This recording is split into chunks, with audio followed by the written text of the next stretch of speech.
All right, let's talk about one of the most catastrophic security failures ever. Back in 2017, Equifax, one of the three huge credit bureaus in the US, had a breach.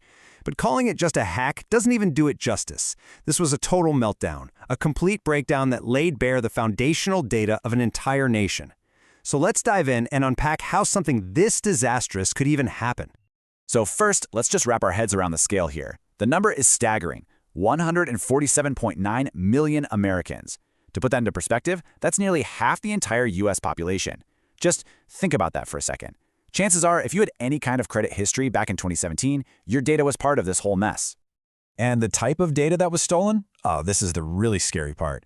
We're not talking about just an email and a password here. No. This was the whole shebang, the keys to your entire financial kingdom. Names, social security numbers, birthdays, addresses, even driver's license numbers.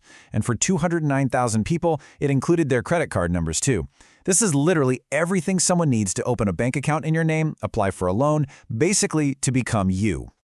Which, brings us to the massive, glaring question at the heart of this entire disaster.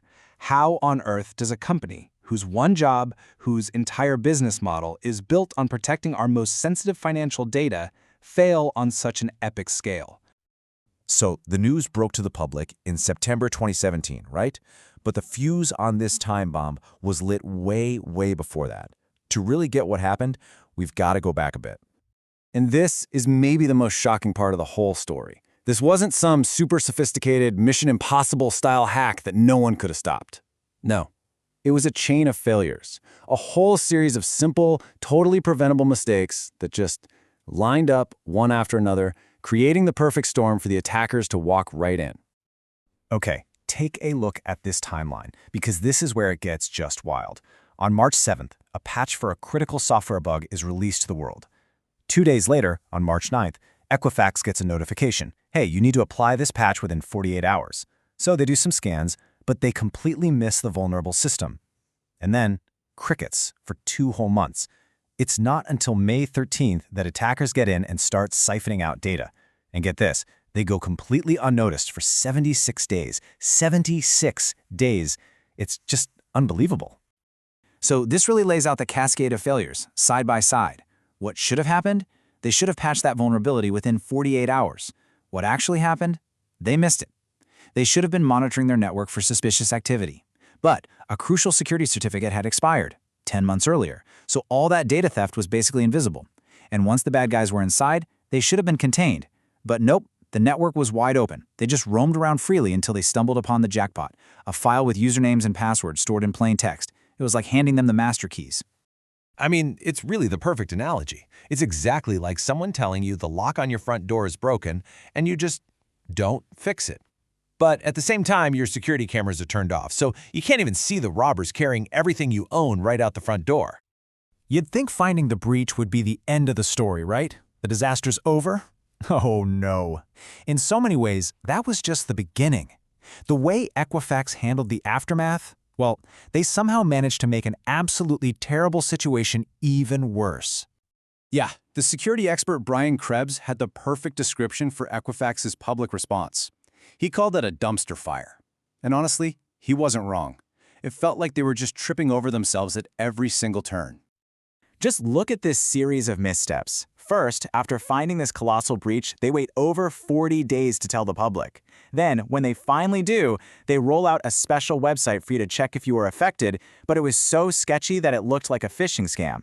To make matters worse, their official Twitter account started tweeting out links to the wrong site, a fake one. And the cherry on top, to even check your status, you initially had to agree to give up your right to sue them. It was a masterclass in what not to do. So, as you can probably guess, the fallout from all of this was massive. The financial hit was staggering. But the investigation eventually uncovered who was really behind it all.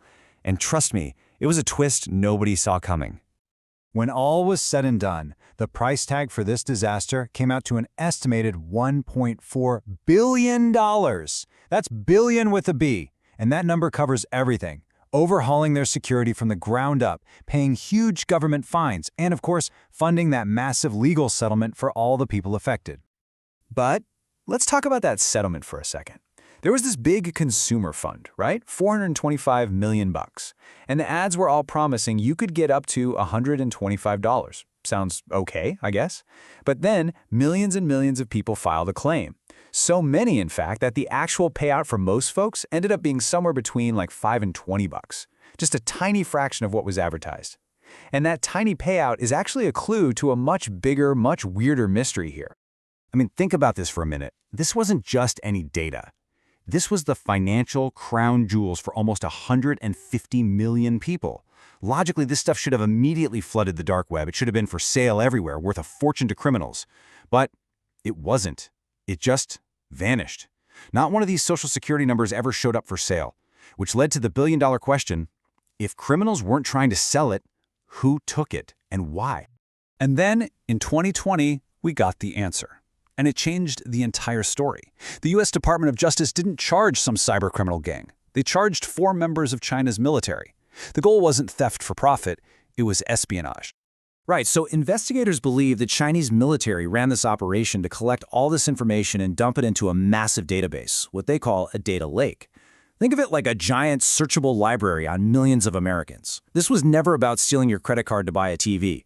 It was about building incredibly detailed files, intelligence dossiers.